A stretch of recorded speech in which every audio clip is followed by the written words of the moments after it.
Sir ये बताइएगा, आपने अभी ऐलान किया है पाकिस्तान एक एक करके प्लीज। के इंसाफ ने जालसाजी से आपकी टिकट इस्तेमाल की, वन बाई वन। जालसाजी से आपकी टिकट इस्तेमाल की है, क्या उनके खिलाफ आप कानूनी कार्रवाई करेंगे? देखिए ये इलेक्शन कमीशन का काम है, जिन्होंने फौजरी की है, जिन्होंने ये काम किया है, ये इलेक्शन कमीशन करेगा ना, उनसे पूछिए आप। आपकी जमात को इस्तेमाल किया तो आप उस पर कोई एक्शन नहीं लेंगे?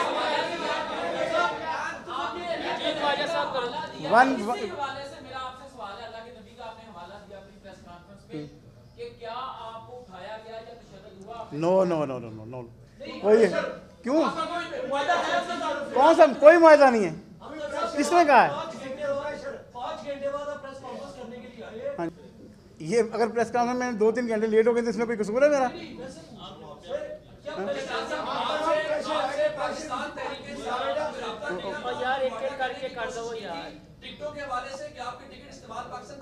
हमारा ऐसा कोई मुआहदा नहीं है, और इलेक्शन कमीशन ने ऑर्डर दे दिया है ना कि किसी पार्टी का कारकुन, किसी पार्टी का उम्मीदवार किसी का प्लेटफॉर्म इस्तेमाल नहीं कर सकता। सर आपने नाम इस्तेमाल कर लिया, उनका झंडा इस्तेमाल कर दिया, तो मैंने कर लिया। आप वी आर रियल पीटीआई, हम असली पीटीआई हैं हम।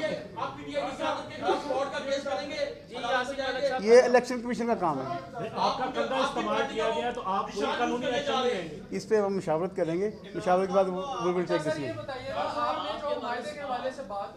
क्या बात करते हैं, ये क्या कोई क्वेश्चन मेरी समझ से बाहर है ये क्या बात? फारूक साहब देखिए, मैंने वाज़ह कर दिया है कि 2018 में मैंने ये इशू की थी, आज भी मेरी टिकट ये है। तो अगर आप कोई खुद ही से ड्राफ्ट करता है तो इसमें मेरा प्रॉब्लम तो नहीं है ना, ये तो इलेक्शन कमीशन पूछेगा, या हम कंसल्ट करेंगे अपने लॉयर से, कानूनी माहिरीन से कि what we have to do, हमने करना क्या है, फिर हमें